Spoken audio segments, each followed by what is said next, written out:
오늘 아침 하나님께서 우리에게 주시는 말씀은 출애굽기 20장 4절로 6절까지의 말씀입니다. 출애굽기 20장 4절로 6절 말씀. 우리 같은 마음으로 4절부터 6절까지 주의 말씀 봉독토록 합니다.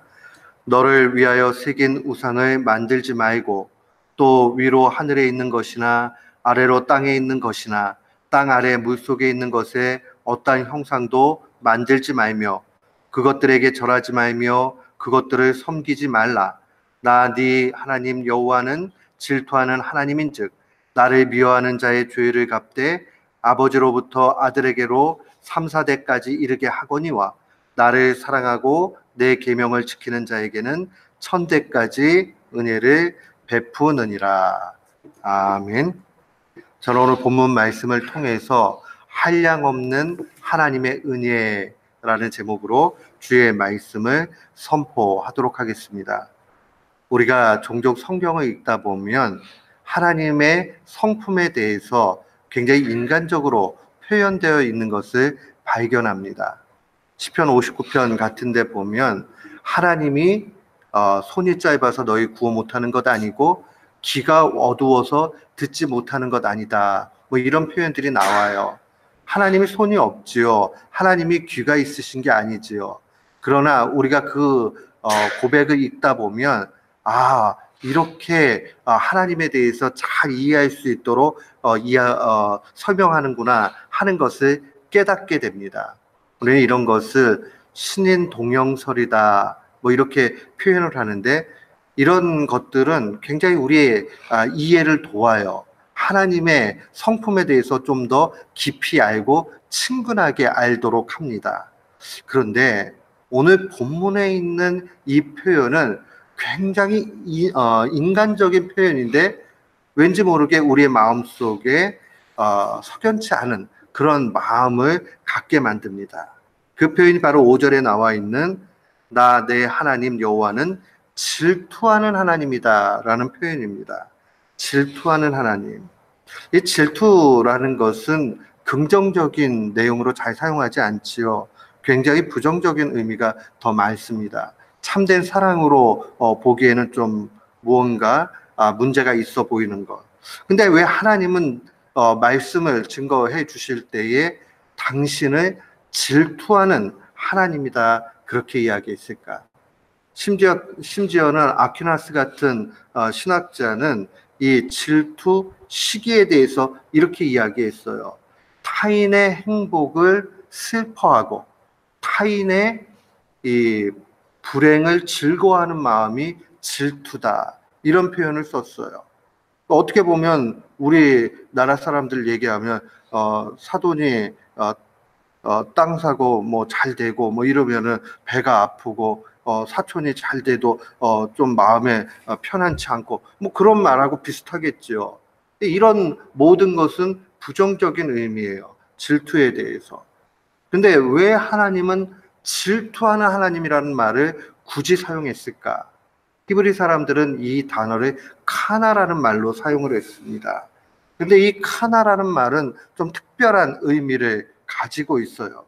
그 카나라는 것은 하나님의 소유된 것을 적극적으로 지키고자 하는 그 열정을 표현하는 말입니다. 그러니까 하나님의 소유된 백성인 이스라엘 백성, 또 하나님의 백성인 우리 모두를 지키려고 하는 그러한 하나님의 모성애적인 그런 사랑의 한 표현이 바로 질투다라고 그렇게 이야기할 수 있습니다. 스가랴서 8장 2절도 비슷한 표현이 나와요. 만군의 여호와가 말하노라 내가 시온을 위하여 크게 질투하며, 시온이라는 것은 예루살렘 성 얘기하고 이 아주 신앙의 중심을 얘기하는 거죠. 내가 시온을 위하여 크게 질투하며 그를 위하여 크게 분노함으로 질투한다.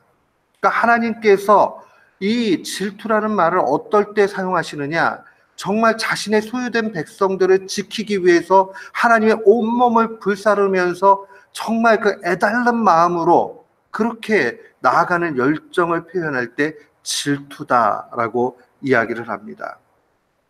왜 하나님이 이런 질투심을 갖게 되느냐?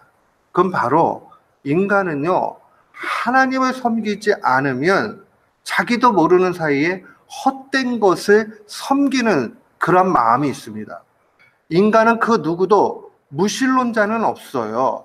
그냥 자기가 특별히 사람들이 이야기하는 그런 신을 믿지 않겠다 하는 것이지, 이 무신론자의 중심에 보면 자기 자신을 믿던 아니면 다른 것을 믿어가는 것을 분명히 보게 됩니다.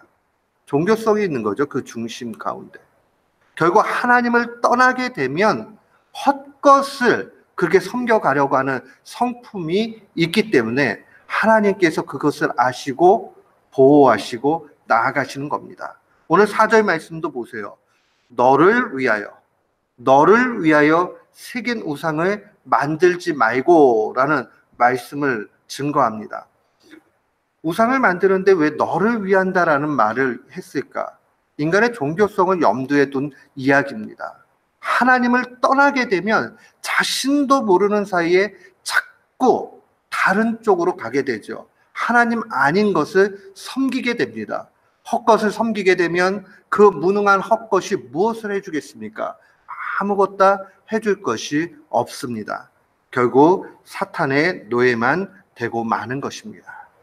그래서 오늘 십계명의 두 번째 계명 가운데 우상 만들지도 말고 섬기지도 말라는 이 말씀은 헛것을 섬기는 걸 통해서 무능 가운데 빠지지 말고 우상 만드는 걸 통해서 자기 자신뿐만 아니라 다른 사람도 헛것으로 인도하지 말라는 의미입니다.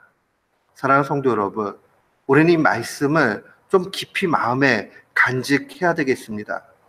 우리의 신앙이 하나님 앞에 완전히 정초되어 가지고 그렇게 되지 않으면 자꾸 헛것의 마음이 쏠리게 되고 그 헛것의 쏠림 가운데서 자기만 망치는 것이 아니라 다른 사람도 망칠 수 있다는 것을 분명히 염두에 둬야 됩니다.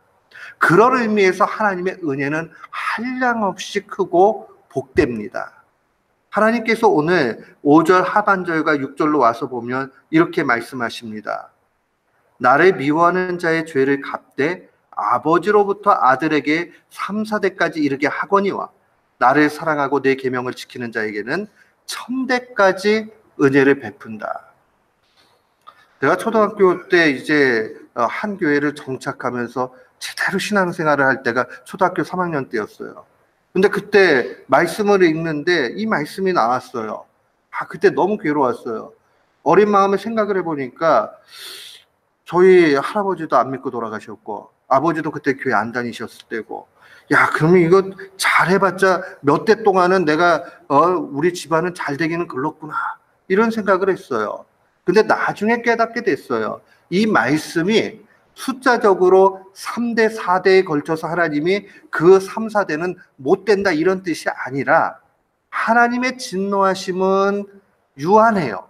그러나 하나님의 은혜 베푸심은 1000대까지 이른다. 이건 무한정 주신다는 것이죠. 그러니까 결국 우리가 하나님 앞에 죄를 짓고 회개하면 회개하는 즉시 주님께서 분명히 복된 길로 인도해 가십니다.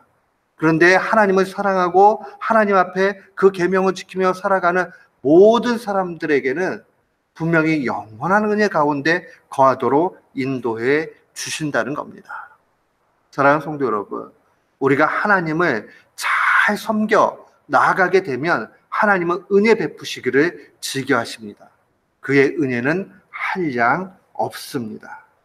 그래서 우리가 언제나 마음에 간직해야 되는 것은 먼저 하나님을 잘 섬겨야 되겠다. 하나님을 잘 섬겨야 되는 이 믿음이 중요합니다. 하나님을 섬기지 않으면 우상 섬기게 돼요. 하나님을 섬기지 않게 되면 우상을 만들게 돼요. 이렇게 되면 얼마나 큰 위협 가운데 빠지게 됩니까? 그러나 우리가 하나님을 온전히 섬기게 되면 그때에는 하나님을 더욱 사랑하게 될 뿐만 아니라 그 다음에 하나님의 계명을 지키게 됩니다. 하나님의 계명을 지킨다는 건 무엇입니까? 그것은 바로 이웃을 사랑하게 되는 것입니다. 사랑하는 성도 여러분, 하나님의 말씀은 복잡하지 않아요. 하나님을 잘 예배하고 하나님을 사랑하게 되면 이웃 사랑의 열매를 반드시 맺게 됩니다. 그것이 바로 또 한량없는 은혜의 모습이라는 것을 깨달아야 됩니다. 사랑하는 성도 여러분, 우리 모두는 주님을 잘 섬기고 주님을 사랑하는 걸 통해서 이웃까지도 사랑하는 귀한 교우들 되시기를 주님의 이름으로 축원합니다. 아멘.